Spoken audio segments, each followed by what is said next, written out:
Protests against China's control over Tibet has spread well beyond that country's borders. In neighbouring Nepal, Kathmandu was the site of demonstrations broken up by police that led to dozens of arrests. We'll have a report from there in a moment. But first we go to Dharamsala in India, where Tibetans living in exile took to the streets in protest. Our Chris Morris reports from there. Out on the streets of Dharamshala, in support of demonstrations in their homeland. There's concern about what will follow China's ultimatum for protesters to surrender. There's also anger and calls which may not be heeded for international action. Tibetan exiles here in Dharamshala are stepping up their protests against Chinese activities in their homeland. While the Dalai Lama says he still wants dialogue with the Chinese authorities, the mood on the streets is much more militant.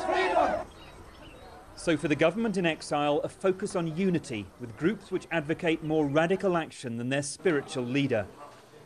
Also concern about hundreds of people injured during the unrest in Tibet. Too scared, they say, to go to Chinese-run hospitals. Most of them very seriously injured by bullets or injured by a stone or other kind of objects.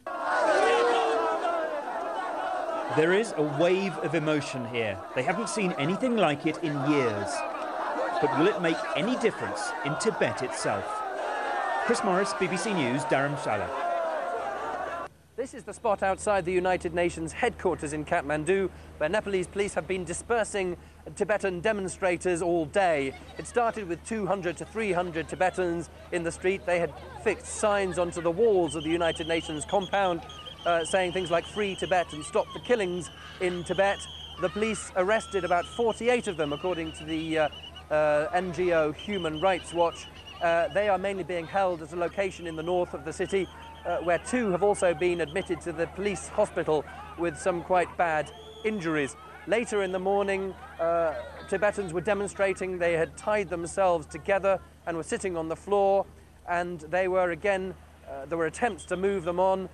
When some of them refused to move on, the police actually deployed tear gas, 8 to 10 canisters, right here under the noses of the United Nations. And indeed, with the presence of United Nations human rights monitors, there were then running battles involving not only the tear gas, but also baton charging by the police.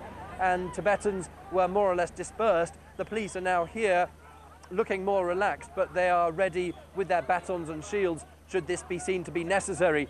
The Nepalese authorities are again showing that they are not really going to take a lenient attitude to any Tibetans who try and do more than perhaps silent protests. There have been tensions between Tibetans and others in the local population.